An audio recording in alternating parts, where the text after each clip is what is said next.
What's up, everybody? So it has been 1 week since I have been down here where I found them last week in down South Missouri, and the soil temperatures have risen, believe it or not. We had a couple days that were in the 20s, or the nights got down into the 20s, and then the days are getting up into the 50s, 60s. Today it's actually supposed to get up to almost like 75. So whenever I came down today, the soil temperature said 64 degrees. So to me, it's prime time to get down here and start looking. Where I checked one last week, I left them, and I came back this week, and 7 days later, this is one that I marked last week. And it was, I had a bottle cap that was in the tree, which is right here. I had it marked on this little tree limb, but so that is the one last week that the bottle cap was on, or the can top there. And you can see that it is like shriveled up. It has gotten dark, and doesn't even look edible. But you come over here, and this one here, it looks like it has gotten bigger. So I will harvest that one today, and I want some to take home to fry up tonight. Here's another one here. I don't feel like there's as many today than what there was last week in this little spot. So I don't know if animals have come through and eaten on them. I mean, deer, turkey, rabbits, squirrels, I mean, everything will eat these things. They're just little mushrooms of gold to everything. So there's another little one there, and one like that I probably won't even pick just because they're so small and they're kind of freezer burned. But this one here, though, that I said that I liked, that I'm gonna keep, the way I like to pick them is I like to come up to them, and you know, everybody's got their own theory on it of how they do it. But some people, they say, you know, if you pull them out by the soil, that, you know, they won't come back. But you can see kind of where they grow down in that soil, though, and they're just, you know, the way they grow, it's just little funguses of gold. But how I like to do is I like to come up, I like to just pinch them off, just like so. And then I always call that piece right there the stump. And I'll leave that in the ground. But what you're looking for whenever you see these little mushrooms is, you can see here, what I look for is it's got a little cap, and then you have this stem. You know it's a morel because they're hollow. And they are very, very distinct funguses. The way the texture of that cap is on that, it is very, very recognizable. There are ones out there called false morels. Some people call them red morels. They are edible. People do eat them. Other people say that it'll make you sick. I personally do not eat them. These are the only ones that I eat and I will consume. So that's kind of what you're looking for. I mean, there's a very, very distinct pattern to the top of those. And this is the yellow morel. There are black morels out there. There's white morels. I've never found the black morels. The white morels, they are a different area, I guess, than what South Missouri here is. But we have the yellow morels, so we're gonna keep looking and scouring this area and see what we can come up with.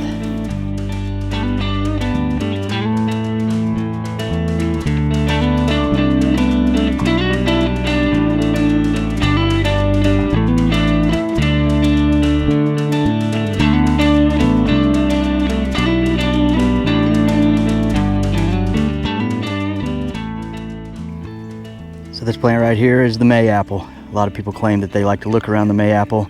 I have found some around mayapples, but I like to use it more as an indicator. I know whenever the mayapple's up, that the soil temperature has reached the time where a morel will start fruiting. But here's an example right here that there is a mayapple, and you come straight down and there is a morel. So what's your theory?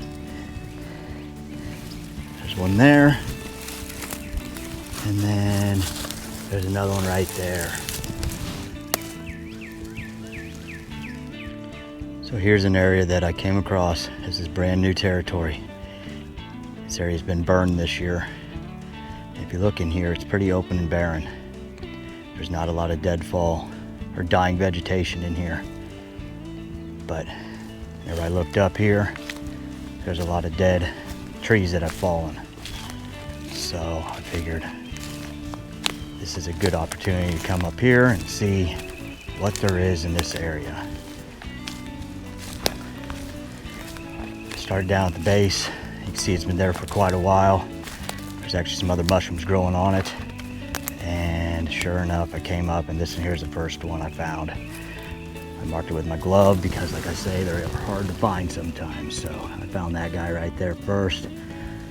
Then I stopped and started looking in that exact same spot. I found another one right there. And then, like I say, always just look really slow whenever you get to these areas. Kind of scour the area, and then boom, I found another one pretty dang close right here. And then as I was standing around looking, I found this one right here, and that's just a little fella. So that one there will stay. I'll probably pick one out of these three or these four that I found. I looked around the area the rest of the way and I haven't found a single thing. So I marked it on my map, and this here will be a spot that I will start checking every year from here on out. Here's a little hack for you. I always duct tape my ankles whenever I'm looking for mushrooms. This is tick season. I like to wear light colored pants. And then boom, right there, you can see them ticks pretty easy on this light color. There's one there. There's two there. Even though I did spray permethrin on me. And then there's another one right there. But I always do a periodical check, make sure that I get them all. And yeah, even though I put permethrin on, they still don't care. This is an area I had marked last year. I found probably 10, 15 of them at. And what drew me to this little area is that it had my maple trees in it with all the little helicopters on the ground. As you can see here. And then also, a lot of people say they find them next to sycamore trees. Sycamore trees, they have a very white bark to them. They're pretty easy to tell. It's this one right here in the middle. And then this area as well, like I say, it has the maple trees. This one right here, it's a great big maple. The one next to it's a great big maple. And then there's another maple that's over here. So that's what kind of drew me to this spot. Every time I come to these areas, I always, look at the area and I'm like, why are they in this spot than any other spot? But so I came back this year with the drier ground. I just don't think there's as many down here. It has just been very, very dry. The soil here does have a little bit of moisture in it, but here's one right here. That's down in there.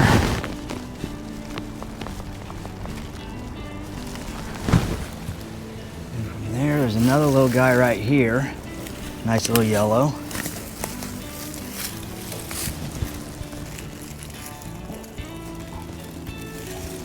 See, and that one there came out by the dirt.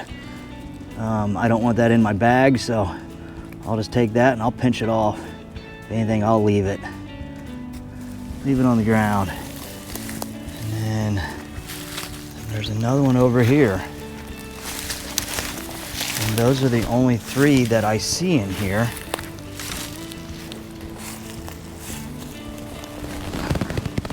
At the moment.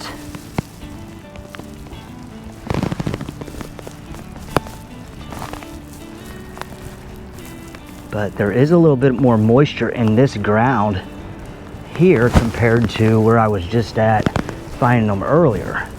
And if you look at this, you can kind of ball it up and it does stay together, but there's just not a lot of moisture in this soil this year. It hasn't rained. But I'm focusing more this year on the creek bottoms, and that's where I'm at still currently at the moment, is the creek bottom over here. You can see the creek over here, just because there's a lot more moisture in the ground in this area. Just came to a new area that I've found them in the past, and this area here, it's similar to the others, but just a little different. We are still down in the creek bottom right here. It's just like a little tributary that comes off of the main creek. So it's not necessarily the big creek. but we are still down in the creek bottom. The creek's just over top of that ridge over here. But every year it produces something in here. So here's a little guy right here. This soil in here is kind of sandy. It's a different type of soil, really. Kind of floods over the top of this. And it's just, I don't know, it's just really dry though, the soil is. But what attracted me to this spot was this tree right here. This tree right here is a great big maple tree. And once again, right there by the maple trees. But it's never a big producer, but I can always find normally a few in here. I found one there, and then the old squirrel head always finds them before me. So we got one right here that's growing up.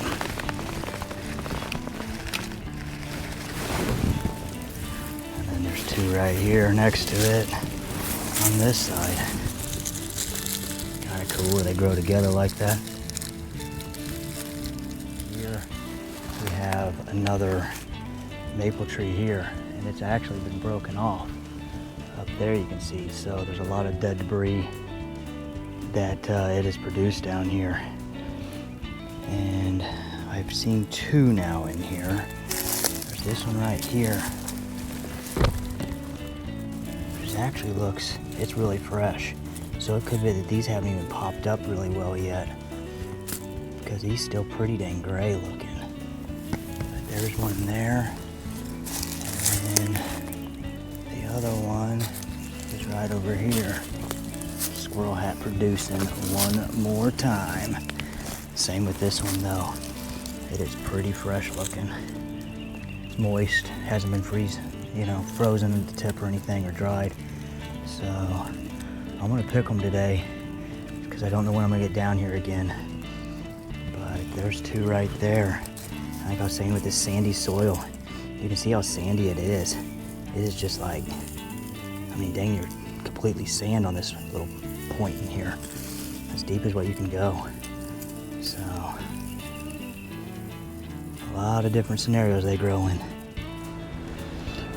Guys, I decided to come to one last spot before I called it a day. And let's just say I'm glad I did. So, another creek bottom. Everywhere I've looked this week and today has been a creek bottom. And yet again, this spot here, it is directly under another maple tree. These are the ones I've been looking for the whole time. The other ones have been kind of small, kind of dry. These here are starting to get dry, but they're big. They are bigger than the other ones that I've been finding. I mean, real nice, just eating size right here. So let's just count them as I go. And I'm sure I'll miss some as I come through here. There's one there. There's number two here.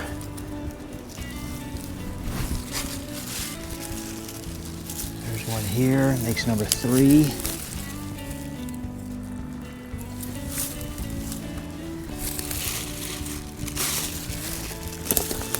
One here makes four. Mark some along the way just so I wouldn't miss them. Makes number five right there.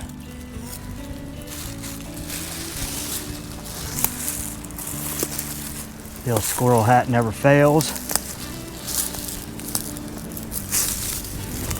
There's number six, number seven. Number 8.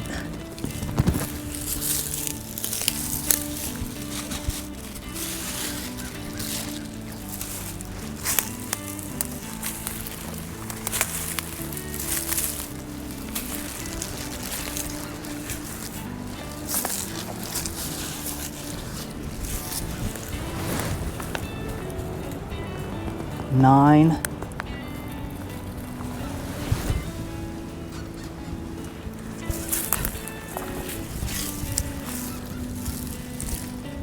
Number 10.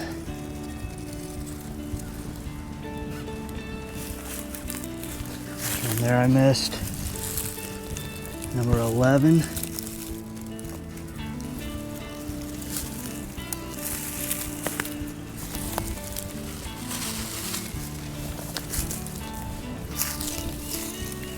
Right on the deer path, number 12.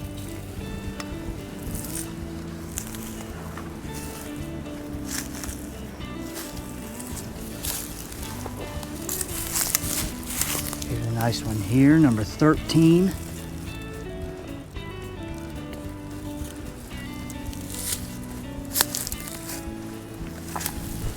Here's one here, number 14.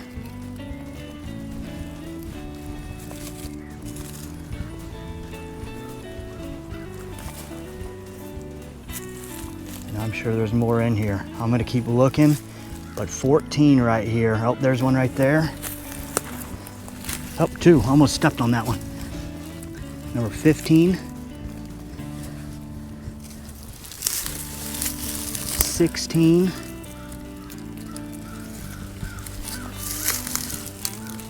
17.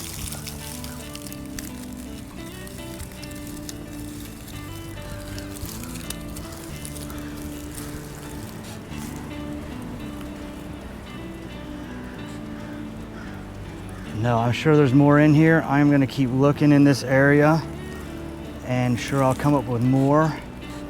But, you know, it just shows you that whenever you get on a batch of them, you can get on a batch of them. Sometimes you'll find one or two little solos, and other times you'll come up to them and you'll find a bunch of them all at once. Here's number 18 right here. So stick with it, guys. Hopefully there's another one in there I can see it. I'm going to go in after, and that'll be number 19. But I'm sure they're all around this area and keep looking. But hopefully today I gave you guys some good ideas of where I look and what to look for. So, you know, it can be, every region's going to be different, of course, of, you know, what kind of trees you have in your area. Here, our main trees are going to be your elms, your ash trees, the maples, which are my favorite, and I keep repeating that. The cedar trees, the sycamores. Today I found them in sandy soils, and this here's kind of a loamy soil that I'm in, bottomland areas. But with it being so dry, I feel like your bottomland areas are your best areas to search just because there's more moisture in them at this time of year. So stick with it, guys. Hopefully you guys learned something. We're gonna bring you more adventures like this. So hit that subscribe button for us. Help us out so we can bring you more adventures like this. And as always, from the woods to the wall. Thank you, guys. We appreciate you.